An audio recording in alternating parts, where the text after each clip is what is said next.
as you said, starting off with the Kevin Durant trade. So just having this here for those that may not have seen it. This was the original tweet by Sham Charania, who's taken over as the new Woj. So this was the trade. Kevin Durant heading to Houston. In return, Phoenix is getting back Jalen Green, Dylan Brooks, the number 10 overall pick in this year's draft, and then 5 second-round picks. So giving you all the real quick glance at the trade one last time. All right, so let's talk about it because I've heard mixed reactions from it. I don't know exactly how you feel about it, but for me, I've seen a lot. And when I say mixed reactions, it's been about 70-30 in terms of people don't like this trade. And I'm in that 30 percentile of I love this trade. For one, the reason why, so let's all keep in mind, the Houston Rockets were the 2 seed in the Western Conference this year. Okay. So they're right there. All right. They lost in the first round to Golden State. Now, to be fair, that Golden State team probably shouldn't have been a 7 seed if Jimmy Butler, is there all year. That Golden State team probably isn't sitting there. Okay. But they were. But that game went to 7 games. That series went to 7 games. And the reason why Houston struggled and lost that series is because they didn't have anybody that could put the ball in the bucket, like, consistently. And now you're adding, the greatest scorer in NBA history? I mean, and one of them. Just purely just getting a bucket? I mean, so you add him, and I'm getting rid of Jalen Green. Big whoop-de-doo for me. I mean, Jalen Green, to me, during the regular season, sure, is a 20, 23 point per game scorer. During the playoffs, he went. I mean, we had to put an APB out for him there because he was nowhere to be found. I mean, he was not the scorer that. I mean, what was the stat we read during the playoffs, Doug? I think it was only one or two times he broke over double digits in the playoffs.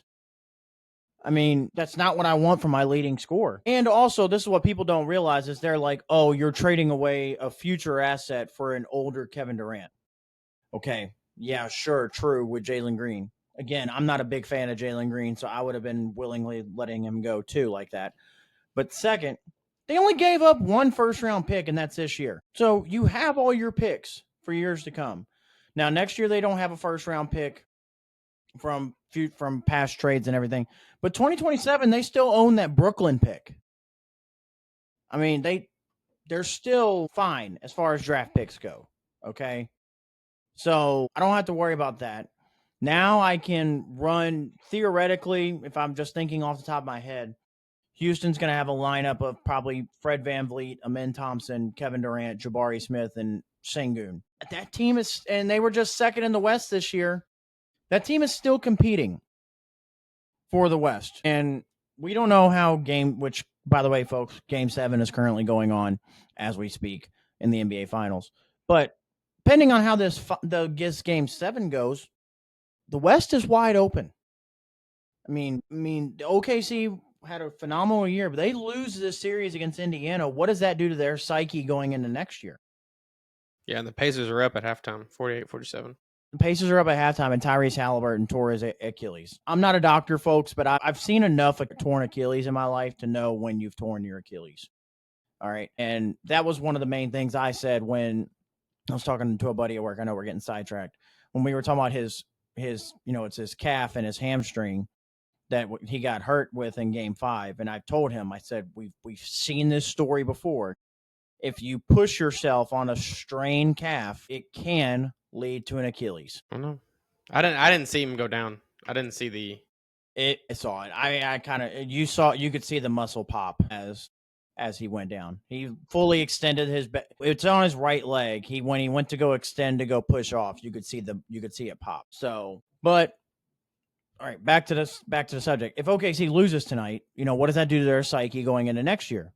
And you don't know what are the Lakers going to do this offseason. You don't know what they could do to improve themselves. You could assume Golden State's probably still going to be pretty good with a full year of Jimmy Butler now with them. We don't know what step in the direction does Wemby and the Spurs go. Does OKC stay at the top? Where does Denver do with a new head coach all year next year? There's a lot of parity in the NBA right now. So you gotta seize the moment now, and especially the Rockets. When you're a young team, and you're in that rebuild stage, which the Rockets have been ever since they let Harden and them go. What they got to last year or this past season is the last step before you just try to go compete. You've built your roster with tons of talent, tons of young talent.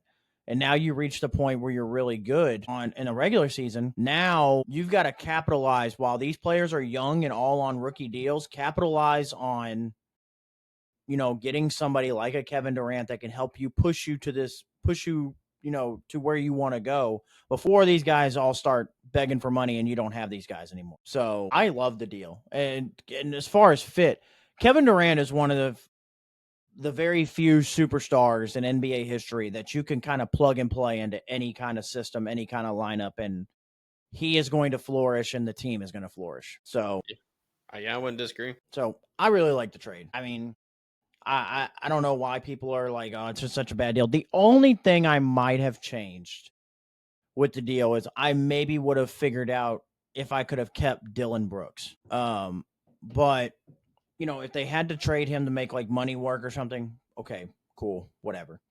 Now, on the flip side of it, and this is the part that I'm not hearing people talk about because there's some out there like, I don't like this deal for Houston. I hate the move for Phoenix. Oh, big time.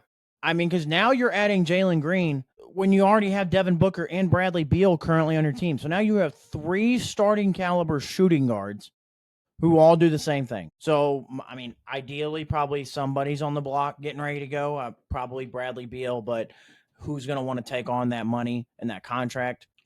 Raise kind of a question. Does Devin Booker get traded maybe? Does Phoenix just fully embrace a rebuild and just get rid of everybody? Keep Jalen Green as a young piece and, try to go in that direction? I was thinking Booker gets traded. I mean, I hope, because I'd like to see Booker just get out and have a chance somewhere else. I don't know. I hate the trade if I'm Phoenix and also what is 5 second-round picks? Like with NIL and transfer portal, if kids are projected a second-round pick, you're not finding a diamond in the rough in the second round anymore because those kids are going back to college. So, what is a second-round pick to me?